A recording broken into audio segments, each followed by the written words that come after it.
And now, get ready for some sports talk with Denny McLain. Buddy, you're a boy, make a big noise, playing in the street, gonna be a big man someday. You got mud on your face, you big disgrace, kicking your can all over the place, singing, we will rock you. And here's your host, Denny McLain. Hi, I'm Denny McLain. Welcome to the show. I'm Ron Cameron. Another edition of Sports Talk. Denny? Yes, it Tigers. is. Torrey is on his way to Detroit. And, folks, it doesn't get any better than this, at least at this point in time. The Lions, are they in a death march, or are they just denying responsibility for the way they've been playing? Both. The Pistons, hey. They won a game. That's right. Watch your language. And the Wings, listen, I don't know what to tell you, but we found out most of the details of why the NHL is not playing, and we're going to tell you this morning exactly what it's all about. It's not about anything dramatic. It still gets down to one thing, money. A lot of money. What you have. Well, nobody's perfect. Now, let's start with... Don't plug your book now. Wait till later in the show before you plug your book. Let's start with Torrey. Tell me what you think of Torrey. I like him. Wait a minute. You like something in Detroit? I do. Do you know this is the first time that you haven't been negative about everything? There you go again. Let me tell you. You also had the Lions winning 10, 11 games this year. You had the Tigers winning it in 4 and 5. I was right on both of those. You're not. The Lions could still win 10 or 11. No, Denny. In Why what fantasy world are you? What are we, 4 and 5? That's right. It's going to be tough. It's going to be tough. They play all playoff games from here on in. Playoff teams. Listen, let's talk about Torrey. I like Torrey Hunter. Good outfielder. He's not as good as he was, but he's still a good outfielder. He can throw. He still swings the bat. He doesn't run like he used to, but good in the clubhouse. I like him. I think it's a great move. You know, the interesting thing about him, just one side statistic, is I think the last 10 games he played this year, he hits like 400. Yeah. I mean, when they were still in it, of course, and that's a great contribution. But let me just tell you something. He's getting $26 million. I think it's a deal, $26 million for 2 years. But let me tell you one good thing. Let me give you statistics first. Career now. These are career statistics. He's played in 1,947 games, and he's technically been in 16 seasons, but really only played in 14 seasons. He's been at bat 7,181 times. 7,181 times. He has scored almost 1,100 runs in his career. Now we're going to see some dramatic things from him, by the way, being here in Detroit. He's got 1,986 hits. He's going to be a 2,000 hitter, 2,000 hits in his career. Here in Detroit is where it's going to happen. That's a good lineup, too. Doubles, 406. Triples, 32. And career home runs. Here's another a big stat, folks, that's going to happen this year. He's got 297 home runs. So he's going to go over the 300 plateau while he's here in Detroit. So he's got some big moments coming up here. And he's got his son in Notre Dame playing football. And they say that is probably one of the bigger reasons why he took Detroit, because it's close to go down there maybe after an afternoon game or a night game or something and see our Irish get them. Well, this lineup, 1 through 5, is, I'm thinking, the best in baseball this year now. You got him batting second. You got Jackson first. You got Cabrera. You got Fielder. You got Martinez. Yeah, let me just read it to you. It's hard to believe, folks. Austin Jackson hit 300 last year. Hunter hit 313. Cabrera, 330. Prince Fielder, 313. And if Victor Martinez comes back anywhere near he was, because he was hitting 330 when he got hurt in 2011, the bottom line is if he hits 300, that's 5 guys at the top of the lineup hitting 300. Now, with power in most cases. With power. But more importantly, here's one sidebar negative. The San Francisco Giants and some of the other teams in the playoffs this year showed baseball how to pitch our 2 big guys. That's correct. If you jam them, you throw fastballs inside, you don't have to jam them, you don't have to break their bats, you don't have to knock them down, but if you throw good, hard fastballs on the inside part of the plate, you'll get both of these guys out. Yeah, but then you're forgetting one thing. A couple of those pitchers do not have good fastballs. Berrizino throws like you now. Right now, he throws like you. You got to have a fastball. Isn't that what I just said? Well, Zito does not have a fastball. He's basically a change-up sinker pitcher, off-speed pitches. He doesn't throw above 80, 85. But he won, didn't he? He did win, but you're saying fastball to give inside. He went inside and was successful without a fastball. But he won. He did win. He had a terrific He postseason. kept them all off balance. He threw strikes when he had to throw strikes. Good pitching, good hitting out. Well, that's always been the case. Now, Prince Fielder, 1 extra base hit and 52 times up. Unacceptable. You know, I know, and I just get back to what I just said. Good pitching will always get good hitting. It's always going to be that way. It's always been that way. I mean, when you think about some of the greatest hitters in the game, you have to reflect back to some of the great World Series. Most World Series games are not 11 to 10, 12 to 11. No, good pitching. It always gets down to pitching. And we were all disappointed that, you know what, it wasn't the disappointment that they lost the World Series. It's how it happened so quickly. I mean, to think that this actually, when you think about it, the loss started at the All-Star game when they lost the advantage, not knowing at that point in time, of course, that they lost home field advantage. That's a huge difference in playing the game of baseball or any other game. Justin Verlander asked him about that Justin. Then, of course, we had the awards here in the last couple of days. And I just got to tell you, I don't know where all of this, maybe because we live here, we thought Justin had a shot. Not me. And I know it was close, but it wasn't close in a sense. And it shouldn't have been close. No, it shouldn't have been close. As a matter of fact, I was surprised that the other guy didn't finish Fernando second. Rodney had 1 first-place vote. That's Man, a joke. He's the best pitcher out there this year. I want to tell you, you really lit up my lights 3 or 4 weeks ago when I you told started you, talking about Fernando Rodney, of all people. How many saves? 48 saves out of 50. Out of but 50. that's not the point. Is he gave up 5 runs all year. All year he gave up 5 runs. He had a .50 ERA. 0.50 ERA. Well, and then, of course, we got Cabrera. Yeah. I just got to tell you something. Like I've always said, he's the best hitter I've ever seen in my career. Now, there's a couple of reasons for that. Number one, besides he's talented, folks. Don't take that away from him. But I got to tell you, the pitching sucks. Pitching sucks. 50%, 60% of the league sucks with the pitching. We probably have the best pitching staff in baseball. Nor do I think we're going to sign the guy, what's his? Jack Greinke? No, the Latin player. What the heck is his name? Come on, help me here. You were screaming and hollering about him last week for $75 million, $100 million. Who is it? Sanchez. Come on. No. Wake up. Well, no, I don't sign him. I wouldn't give him that kind of money. Well, it's a 500 pitcher at best. He's not even 500 based upon his career. People look and say, boy, what great stuff. Listen, until he wins, he doesn't have great stuff. You talk about pitching, no, Denny. In the American League Central, you have ERAs over 5. That's one reason you got some great numbers hitting-wise. No question. Did you see Minnesota?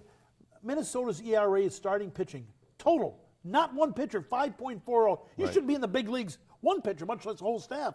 Kansas City and Cleveland, the worst pitching in baseball. Yeah. I use a term all the time when I'm talking at dinners and other events, and I always say there are major leaguers, there are prospects, and a whole bunch of suspects. That's right.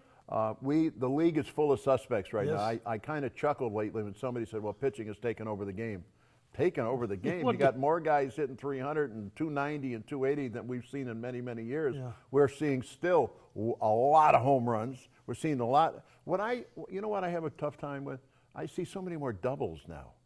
I don't know if that's bad positioning or have the managers gone so far on the computer that they're outthinking themselves. I never remember this many doubles. Yeah, there was always a lot of doubles. Oh, I just don't. Maybe I'm too old to remember some of that stuff. You are. See, the good thing too is if you give up a double while you're pitching, you don't have to back anything up. You can just stay where you are. No, you go to the third base in case it's a triple. No. You know if it's going to be. You know if it's going to be a triple. You raced off that mound. But the rookie of the year, of course, was Trout. Great player, no question about it. And Cabrera. I mean, I'm telling you, he is. He's worth the price of admission all by himself. Not Forget in the World everybody Series else. and playoffs, he wasn't worth the price of admission. He got us there. Yes, he did. And he is the biggest reation we got there. Besides, we played Chicago, Minnesota, and Cleveland, and especially Kansas Chicago City. gagging it too. I only want to see our division play better. It's not going to happen because you don't. Minnesota says they're looking for 3 starting pitchers. They've got one good starting pitcher right now on their staff, and one kid that was 1-10 they think is going to be a number 2 starter. He's 1-10 with an ERA 6. Speaking of 1-10, we've got a lot to tell you about our Detroit Lions, and of course they've been popping off again this week. Oh yes. We'll be back in a second.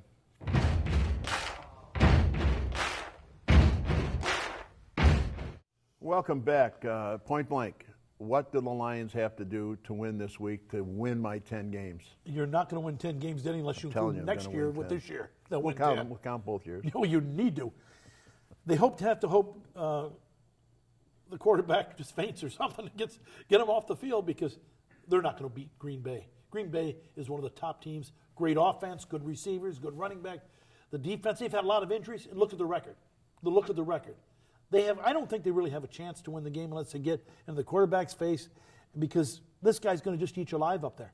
And with this secondary, I think they did kill him. And besides Schwartz, unless the defensive line disrupts the offense like they're supposed to. And we're going to get to that in a second. But there's a couple of things going on right now for the Lions that are positive. Number one, Clay Matthews with Green Bay is not going to play. That helps. That is a blessing. By the way. That is a gift from God for Thanksgiving. By the way, he's got 9 sacks and he's hurt. Right. Yeah, that's right. He's hurt. Sue's got 3.5 and he's healthy.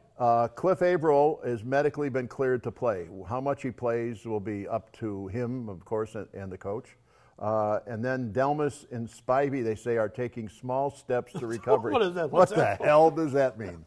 And then Kelvin Johnson. This thing bothers me with Kelvin Johnson. He says he had a concussion. Nobody else does. And, I'm a big fan of his. I love this kid. I think he's the best to come in the league in 50 years since I've been watching the NFL. He's a great one. I don't know anybody better than him that can catch a pass, but he's doing a lot of things. And the hits are getting him. But most of the significant catches he made last week were in the fourth quarter. We're down 20 points, for God's sakes. And I don't like those statistics. I think there should be a column that says catches after you're down by 2 touchdowns or catches after 3 touchdowns. The worst stat of all, he's caught 1 touchdown pass from Stafford this year. The other was a backup quarter. One all year. One all year. You can throw it up for grabs. And speaking of ones, Mr. Sue, he's fighting and screaming with the management. With a PR person, he has a shout-out, drag-out last week in the camp. I want to tell you something. There used to be a time, and I don't care if it was, and I'll give you an example. The Detroit Tigers, the Red Wings, if you had an argument with somebody in management at the team you played for, I'm talking about a guy in a shirt and a tie. Bye-bye. If it wasn't bye-bye, you got fined, you got sat down, you got screamed at, almost beat up. Why they allow him to get away with this kind of conduct and all the other conduct, see, I think there's something more wrong with Sue than just getting to the quarterback. I don't know what it is, well, I'll tell you what it is. Can't go from the first year he had to the year he's now having. And then Jim Schwartz.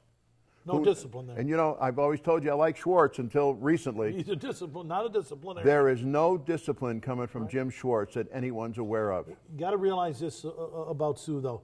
Sue's been disruptive to the offense himself.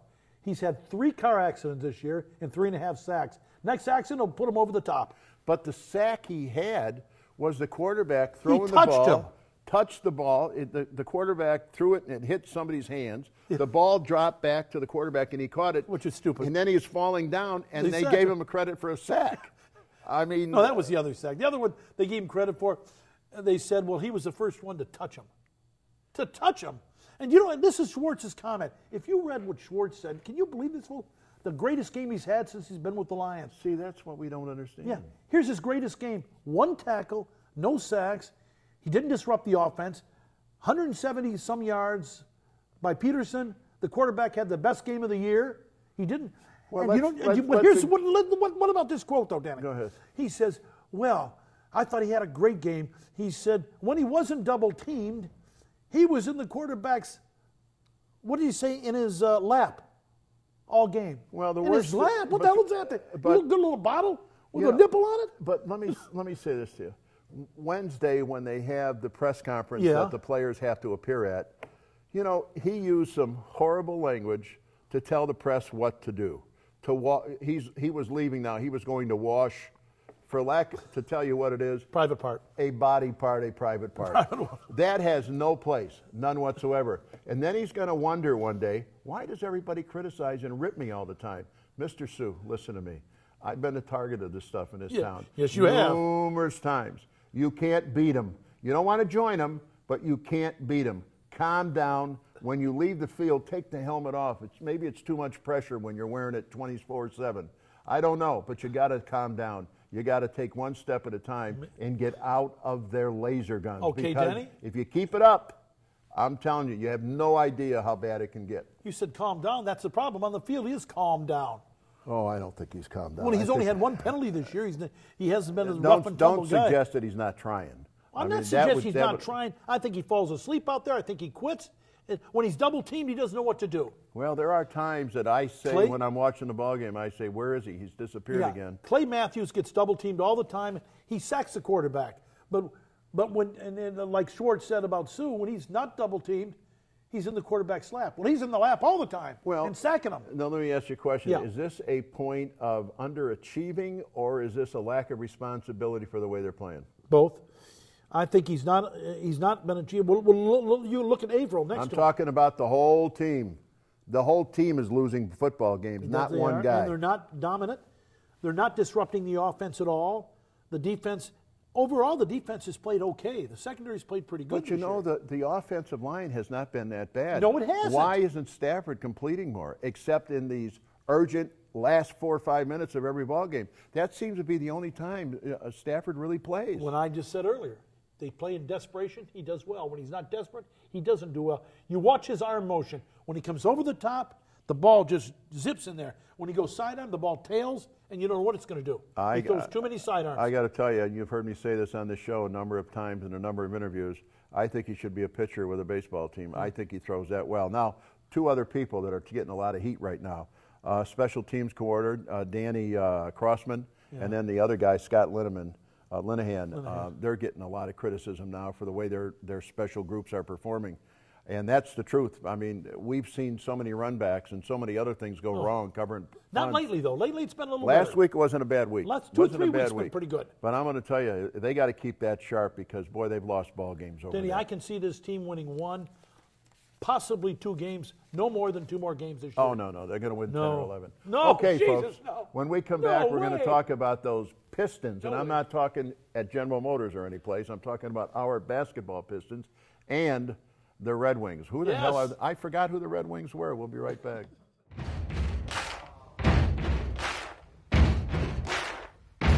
Welcome back. The Pistons. Yeah. How about this? They've won. And they almost won 2 in a row. Oklahoma City at home. Now, Oklahoma City played 4 and 6 nights. They were tired. The Pistons had them right to the very end, and Oklahoma eked it out. They go to Philadelphia. Now, this isn't the 76ers team of last year. No. And Bynum is out with the injury. Certainly. But you know who's starting center for them, if you saw the game?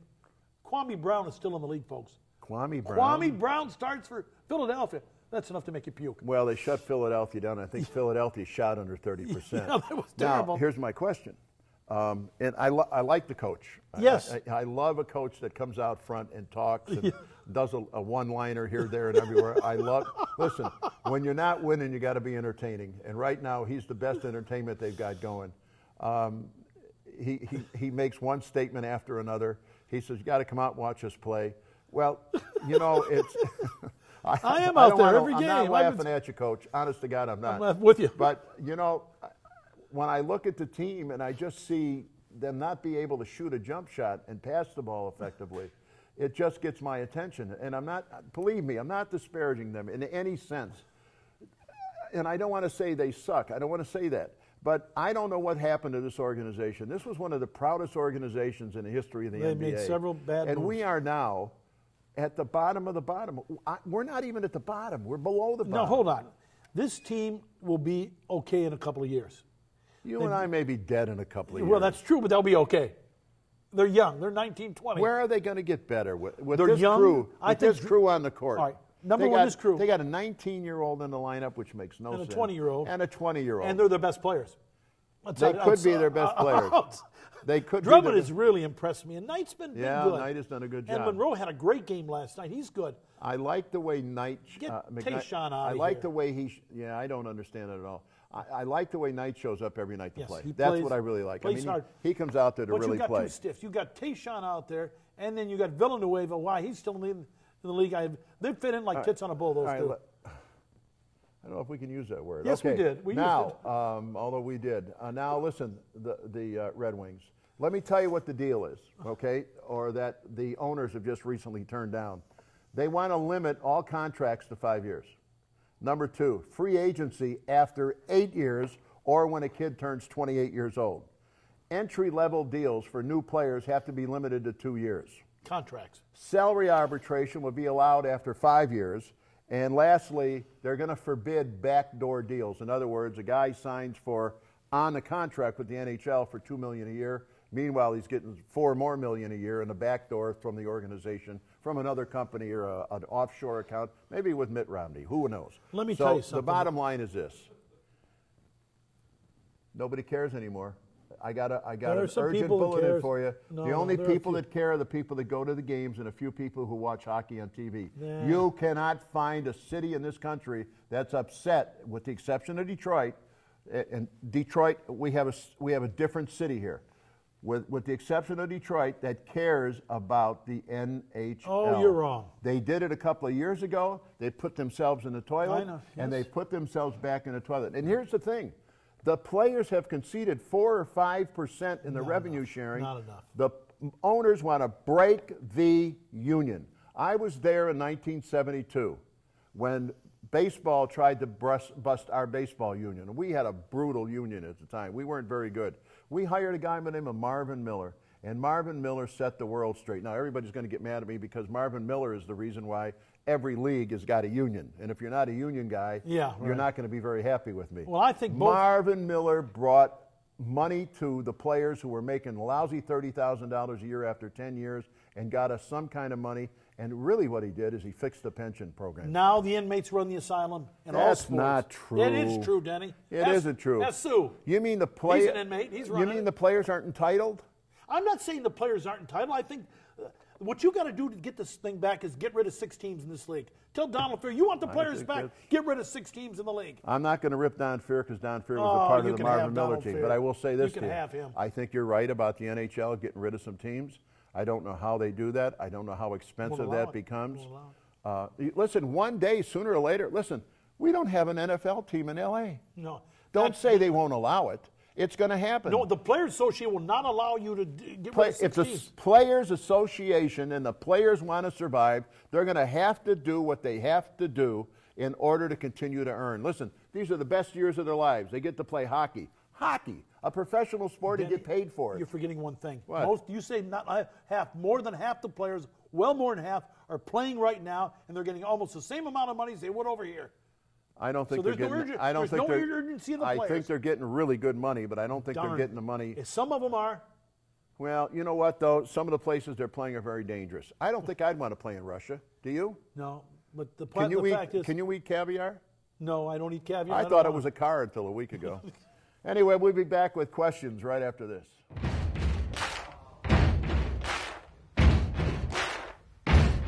Welcome back. It's our segment that we take questions. By the way, next week we've got a breaking story on Michigan and Trumbull. They're calling it now Navin Ballpark, Tiger Stadium, whatever it might be. But we got a story for you next week you're not going to believe. Anyway, your name and where you're from? My name's Joe Michnuck, and I'm from Dearborn. All right, Joe, go ahead. You said earlier in the show that Cabrera was the best hitter that you ever saw, and you were talking about the World Series and hitters in the World Series. Who was the best World Series hitter you ever saw?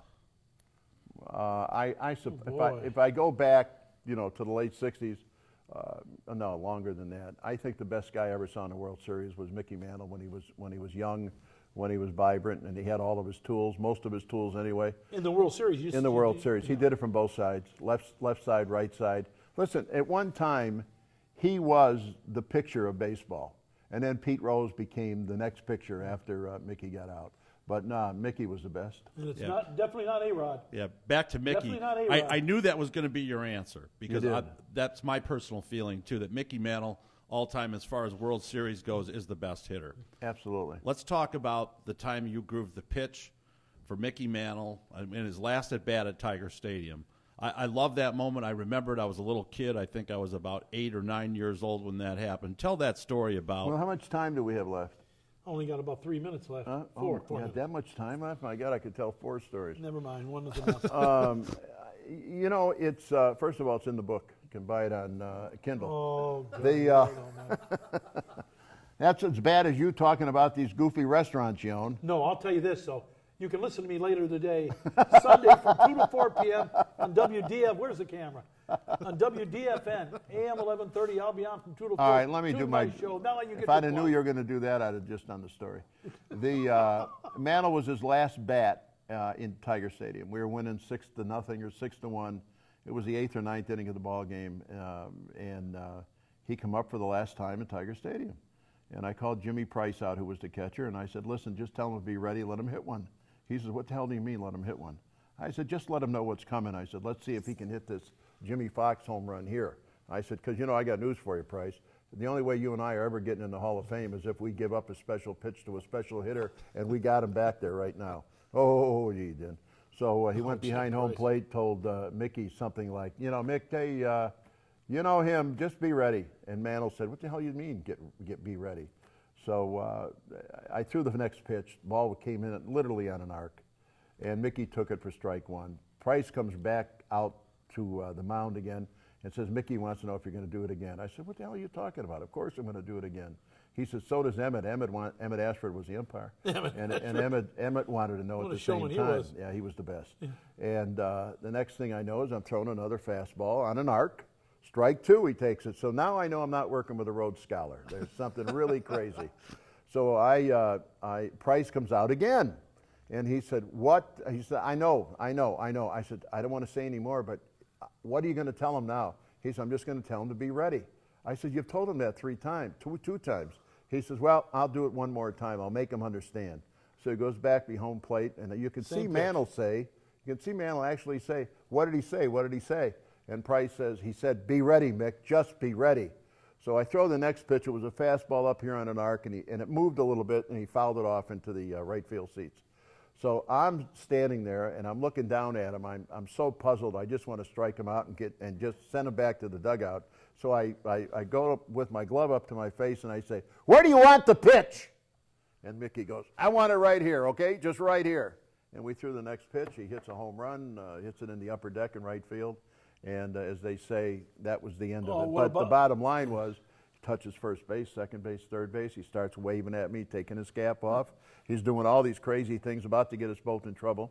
And steps on home plate, comes out for a quick standing ovation from the people that were there. And now he starts walking towards the field. As soon as I saw him start to walk towards the field, I started walking to third base and got behind Donnie Wirt, because I knew this was only going into the bucket now. We were going to get in some trouble. The next hitter was Joe Pepitone. You gave him Pepitone one too. comes up and says, hey, I want one of them pitches too. So I knocked him on his butt. All you saw was elbows and butt cheeks flying all over the place. The next morning I got a telegram, and I know we're running out of time, but I got a telegram from the commissioner, who was Eckert at the time. And Eckert said that no one should ever have to do that for Mickey Mantle because it disrupts the integrity of the game. And all I did was throw up. He still had to hit the ball out of the park. The good news is, the good news in one sense, the bad news in another sense. You never got fined, did you? The general, well, they had big investigation they opened up. But the bottom line is the general died. A short time later, the investigation went with it. Folks, we will be back next Sunday. We thank you for tuning in, and everybody have a great Thanksgiving. 11 to this after 11:30 a.m. 2 to 4 Sports Talk. Tune me in. Spit it out. I got it.